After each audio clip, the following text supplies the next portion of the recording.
Hello,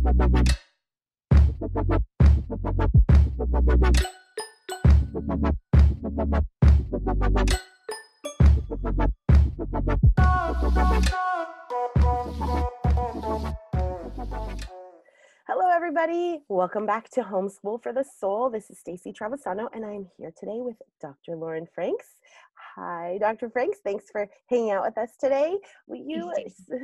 As we begin, will you share a little bit with us about who you are in terms of like your credentials? We know that you, not everybody knows, but for those of you who don't know, Lauren is a mom and a wife, which is awesome, but she's also a doctor. And so tell us a little bit about that. Yeah, thanks so much for having me back here. So I am a clinical psychologist and I specialize in working with kids. So I identify as a child psychologist. I have a private practice in Glendora, not too far from downtown, and work with children and adolescents. So I studied a lot on trauma and the impacts of that and how to work with that in graduate school, and then have since really been able to kind of get a diverse picture of what's out there and what's needed. So I work with kids anywhere from age 2 to age 20, and I work on issues across the board from specific traumas to general anxiety, depression, mood-related issues, family conflict, and pretty much if there's something that's mood or behavior related, that's my passion. And thankfully it matches up with my gift. So that's what I do.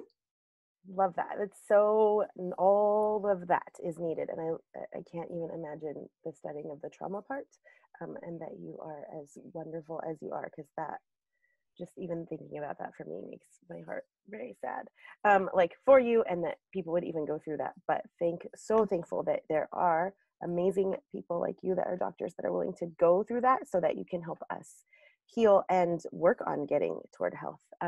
And one of the things that you mentioned was talking about conflict, and that is where we wanted to spend a little bit of time today, was talking about, as I could talk about the season that we're in, but I think anytime a parent and or child are going through a season of heightened anxiety and or stress, which we are living in right now for a myriad of reasons. Some of it is because of us being in quarantine for months, and then us maybe thinking that the world was going to change, and so we already were stressed and full of anxiety at home, and then the world changed not in great ways, and then it didn't change. Like, our new normal is so different than for everybody. It doesn't matter who you are and where you live. It's still not what we were expecting. And so that just brings up all kinds of feelings for people. And for those of us who haven't been able to maybe leave our homes or leave the small circle we've been in, that has maybe caused even extra anxiety, we haven't been able to process in community. And so as we're talking about that, one of the things that we've seen and noticed besides the anxiety and the stress is just the maybe unhealth, or the way that some of us are engaging, especially when it comes to opinions and conflicts.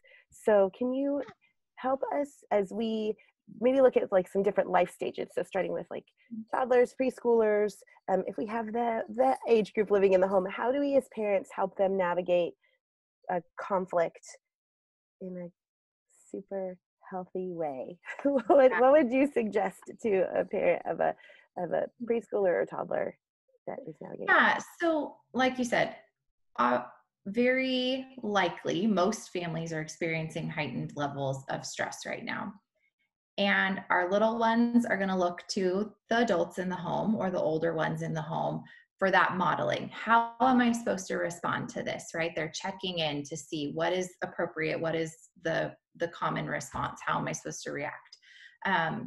So I would say the first thing that we need to do for our little ones, and I can start in that toddler category, preschool, is work on ourselves, is making sure that we're doing as much as we can to get in some self-care, whether that's, saying no to the extra Zoom call, or, making sure that we do put the dishes away before bed because we'll just start the next day so much fresher, right? Like, there's little things that we need to do to get ourselves better regulated and prepared to work with our little ones so that they can go, oh, okay, I don't need to freak out right now because mom or dad or whoever is in the home is not freaking out.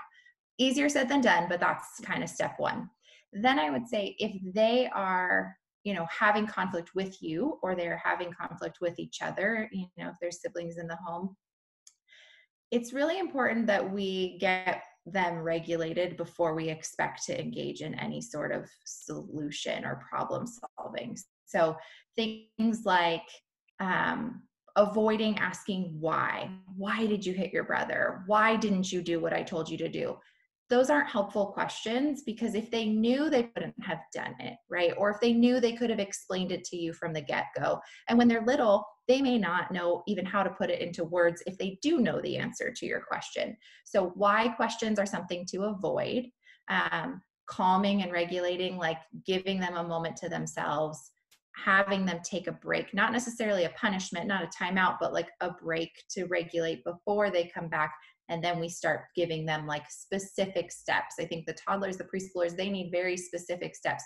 Okay, now say sorry for blank, right? Like make sure you're explaining what you're apologizing for, so that they understand it, so that the other party knows that they actually genuinely feel remorseful, right? So regulate yourself as a parent, make sure your child is regulated, avoid questions that are just going to confuse them and overstimulate them, and then give them really step-by-step instructions. So good. I love spending time with you. You have such good like steps, but also like very easy to understand and absolutely doable. And like you said, is it going to be easy? No. I mean, it's easy as I'm listening to it and I'm not in it and not having to do that. But you live with tiny people that are in that age group, and I'm sure sometimes you do it and you're like, yes, this is working. Other times you're like, oh no. The idea is to make progress toward that, right? So that next time there's a conflict, they know that they're going to have a space to process, right? Like you said, it's not going to be a timeout. It's going to be a catch your breath, whatever that looks like for you. And then we're going to do this. I love that. That's amazing. And then what about with a little bit older kids or like, maybe teenagers, which are, people like, how do I deal with my teenager? How do I help them? How do I navigate conflict with them? So again, the modeling matters. And the first thing we can do with that is reflect or repeat or narrate, describe, choose your word, what you see happening with them emotionally. So, okay, I can see that you're really aggravated because your brother won't give you the remote. Let's figure this out together is a good thing for elementary school kids, right? Like, hey, how can we figure this out together? And then I would bridge into like specific communication styles. So making sure that when you're having, and this would apply to the teenagers and parents as well, when you're having a conversation about the stress you're under or the reason you're upset or a conflict that's going on, we really don't want to push the other person away. We don't want to create defense. We don't want to get into a fight. We just want to have a discussion, right? So if I can plan out a response versus a reaction, then I can think about, okay, I'm going to start with the word I instead of the word you. Because if I say, Staci, you didn't listen to me, you're going to probably go, yes, I did. If I say, I felt really unheard, it's a little bit harder for you to challenge me and say, no, you didn't feel that way. Like, well, I did. It's me. I know how I felt, right? So if you're as a elementary school kiddo can start with being like, I really got my feelings hurt when I didn't get a turn on the Xbox. Then we get to go, oh, okay, you really felt your feelings were hurt. Is there something that could have been done differently to avoid your feelings getting hurt? Right? So, and then they can ask the sibling maybe, hey, next time, could we try this? Or the parent can facilitate making sure that something happens differently the next time. But yeah, so starting those communication skills with I instead of you is really helpful, and making sure that your communication comes out of a response, not a reaction, right? Because our bodies get triggered and adrenaline gets pumping, and that's not always very conducive to a healthy conversation. And like you said, with the toddlers, and you said this is going to apply across the board, like the more we can regulate, and again, coming from not a reactionary, but is so helpful, because it just automatically helps to simmer or bring down the temperature, or however you want to say, of anxiety and of the response from everybody involved. I love Well, and I know you know this really well, but like they're sponges and they're that. hearing everything that you're doing and saying, they're hearing everything you're saying, they're watching everything you're doing, even when you think they're not, even when they're 2 years old, even when they're teenagers and you think they're on their phone and not paying attention, like they're hearing and watching. Mm-hmm. So that modeling is not just in the midst of a conflict. It's like when you're talking to your significant other about a coworker that said something to you during the day, right? And you're in the kitchen getting ready for dinner. It's when like they see you, get on your computer and then maybe your face your brow gets furrowed and then you start typing, right? Like they're noticing those things. So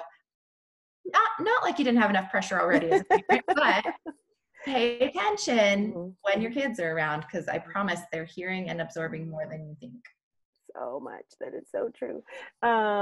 Yes, but I think that's part of what you're mm, giving us freedom isn't probably the right way to say it, but encouraging us to make mentally healthy choices so that we can then be walking in a healthier spot. It's not you're going to be able to figure it all today Oh, out sure. all today. And I keep going back to that because I think we live in whatever time where we are used to quick fixes, and we put pressure on ourselves or other people to just like snap and be done. And you would say that it is a process, and for some people it's years and years, and for some people it's Yeah. a different timeline. But especially for learned behaviors and learned, Yes. like there's all kind, right? We could spend forever talking about that, but maybe we grew up in a home where everything was calm all the time, and that is how we are able to be, and maybe we didn't. And so we're trying to figure out as grown-ups, how do we then be grown-ups that are a different taking a different posture and doing Yeah. different work.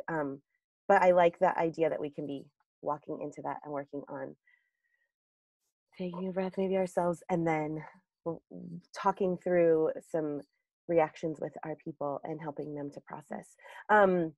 So let's spend a little bit of time. I think you were going to show us a picture analogy for when we're talking about how we can process a little bit. And so let's talk about that. And then I wanted to talk and look at some social media reactions or responses. Maybe we'll do that after the picture thing. Is that good? I think they'll bridge together quite Great. nicely. So, Okay, great. yeah, I think one of the things I wanted to highlight today, and whether it's your in-person interactions or your family interactions in the home, or whether it's things that are being communicated, via technology to another individual, like the things that we do and say stick. Like once they're said and done, yes, you can do some work to repair them, but they aren't going to be erased from anyone's memory, right? Like they matter.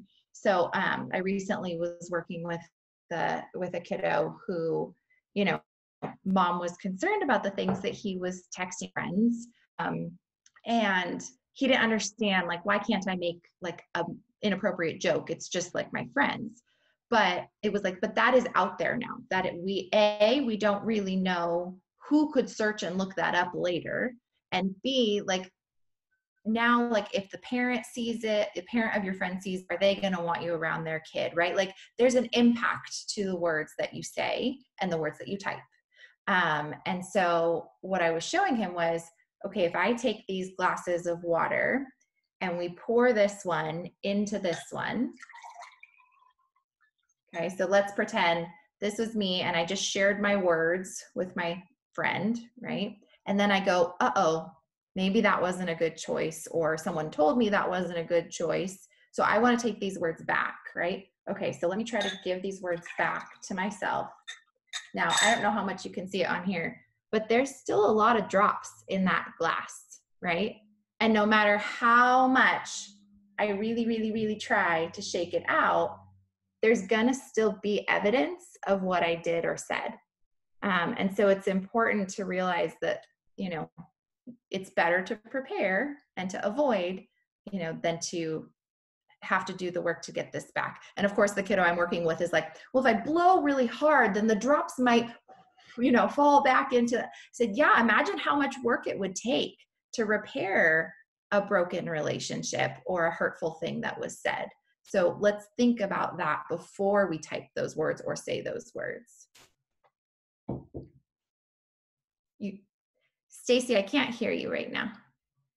Thank you. I thought I pushed, I did it. And going to the typing of words, like when we, and maybe people that are digital natives, which I'm not, but it takes a couple extra thoughts to make your brain then tell your fingers to type the thing. So maybe in those minutes of our being upsetness, we can catch our breath a little bit and realize that words matter, nice words as well as words of not nice gestures, or not nice intentions, and just consider what you just shared with us, that we can say sorry later, but we can't take back all of those keystrokes. And is it worth ruining a relationship with somebody either that we are related to, somebody that we've been friends with, somebody that our kids are friends with, and as we're talking to our kids and as we're encouraging them to practice safe social media skills as they get older, whether it's because they have a phone when they're elementary or middle school or high school, whenever it is that we're having those conversations with them. And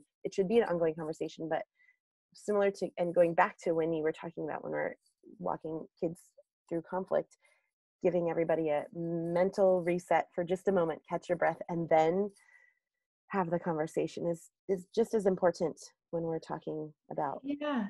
technology interaction, right? Yeah, I mean it's tricky because I know a lot of parents who feel like to have a kid walk away from you in the middle of a conversation is disrespectful. And at the same time, you need to assess whether you're having a productive conversation or whether you guys are just escalating into a fight, right? If that's what's happening, and then the person decides to step away for a minute, you can resume that conversation later. It may actually be the best thing for them to take that pause and walk away. No, it's not okay for them to be slamming doors and things like that. But if that's going to ultimately allow you to get to the goal and to accomplish what you're hoping to accomplish, then let's take that pause, versus let's, not stay in a place where we're just building up. And that same thing goes for responding to a text message or replying to someone on Instagram or something, right? Like you see something and it triggers something in you. And like you're saying, especially this day and age, right? Like there are very emotionally charged opinions being shared on social media. And whether you agree or not, like just that 5 to 10 seconds to go, okay, do I really want the whole world to know that I'm thinking this? Right? Or like, oh, is this going to be received the way that I intended it? And could I talk about that for a second? The idea of like your intention Yes, versus, absolutely. Please do. Please do. um, I think we need to take ownership in conversations, in conflict, for when our intended message is interpreted differently, right? So like I can tell you like, no, that's not what I meant. You shouldn't be upset. Like that's not, it was a joke, or no, you heard me wrong, right? But ultimately, like the pain has been inflicted, right? So like if I, like little kids all the time, don't they they step, if they're walking behind each other and they have flip-flops on, they like step on the sandal in front of them, right? And the other person kind of trips, right? It's not, in that moment, it doesn't typically go down as like, well, I didn't mean to step on you. It's like, oh, sorry, I didn't mean, like, okay, I didn't mean to trip you, but I'm still saying sorry because you got tripped or you hurt your foot, right? So like I can say sorry, that's not what I meant, but also give validation to the fact that you were hurt, right? Oh, I'm so sorry you felt that way. Next time, what can I do differently? Versus being like, just that's not what I meant. Let's own that the interpretation of what we did or said was taken a certain way. And if that's not what we intended, rather than just getting defensive, what can I do next time to make sure that that doesn't happen again? And if you're older, let's ask that to each other. Hey, help me, give me some feedback. What can I do? Because that's not what I wanted you to hear or what I meant for you to feel. And if they're little, just going like, hey, bud, I know you didn't mean to do that, but this is how she feels. And I know you wouldn't like to feel that way. So let's try it different next time. Yes, I love that. And that goes, you had earlier said, make sure to start with I. And so if you are in a situation where you are the person whose feelings were hurt, being able to, in a not super adrenaline rushed moment, but giving yourself a minute or however long to process, and then say, hey, this are my feelings, and I want you to know this is how it made me feel. You don't have to say, because you did this. It could be, I need you to know this. And then we can go from there, as opposed to like, you're a jerk, you said something terrible, or I just can't with that person, and like, I'm going to slam them back. Because when you're able to then say, this is how it made me feel, then the other person is able to say, oh my goodness, that, and again, not saying like, that wasn't my intention, I'm sorry, that made you feel that way, right? And not like saying like, I'm sorry that you don't understand what I'm trying, but I'm sorry that you're in that, because that's not a place that I would want to be, and I would not have wanted to put you there, I guess, is what, I just wanted to go back to the I part. There's and not that say empathy piece too, what you just described, right? That like, oh, I wouldn't want to be there either, like now we're really like connecting with the other person too. Yes, instead of being in this spot where we automatically feel like, well, they don't understand me, or they don't care about me, or the way that they think is clearly not the way that I think, because that's probably not the case. And it's so hard to read. You and I talked about this for a quick second, but it's so hard to read intention when we're talking about communicating on technology. I think whether it's a text message or something you post on a Facebook, Twitter, Instagram, whatever, even if you add emojis, it's still not 100% that you're going to be able to know what that person was intending when they wrote it. Yeah, so important. So we're gonna wrap up our time today. My brain is so thankful, but oh my gosh, so much to process. And I love any minutes we get with you, because it's so bountifully amazing. You give us things like concrete steps we can take, give us the permission to be taking steps along the way, and walking toward health. If there's something you could share with us as we're closing today, especially considering that the more days that we spend in this season of, yes, heightened anxiety, but just that we think we know what's going to happen and we don't know what's going to happen. And so some of us are really, really, some of us are anxious, some of us are fearful, some of us are angry. What is something that we can work on so that we can be better prepared for, not better prepared for conflict, but how we are interacting with other people? How can you help us land the plane a little bit on that, like in this season when we might not realize it? And so maybe that's what you're gonna help us navigate. But what is something we can be doing right now to approach conflict in a healthy way? Yeah, I think that we as human society, desperately desire control, right? Especially right now, because we have so little, and our kids have even less. And when we don't have control over whether or not we can go to work, or whether or not we can go to school, or whether or not we can get a break from our sister, or whatever we need, when we don't have control over that, we start to try to grab it wherever we can find it. And sometimes that comes in like, I'm going to win this argument, because subconsciously, like, all we want, because control and predictability equals safety. I think I said that in our other meeting before. And so we need that. We want to feel safe, so we want to feel in control. So what I would say is your best bet for avoiding some of this conflict and that desperate need to like take charge is to find other outlets for that throughout your life, and make mental note of the things that you do have control over, right? So like, it could be as small as, I do get to choose what I eat for breakfast today, or I can let my child have that piece of control and give them, 3 or 4 options, and they can feel like they have control over what they're getting to do. It could be as big as like, you know what, I do have control over whether or not I'm actually opening my devotional every day, or I'm actually sitting down and watching the sermon on YouTube this week, right? We have some control, and we need to notice it and be thankful for it, so that we don't feel so desperate to find it in unhealthy ways. Oh my gosh, that's such gold. Thank you. You are so right. And we need to, in trying to find the things that we can control in a healthy way, we need to figure out the things that do make us healthiest, right? What are the things that we can control and participate in that move us toward healthier relationships, whatever that may be? There are things that we can, and destructive behaviors, we could talk about that all day, that we could choose in our Right. control Sure. setting, or we Sure. can choose things that will lead us toward health. I love that. Thank you so much. We are so thankful for you, so thankful for your family.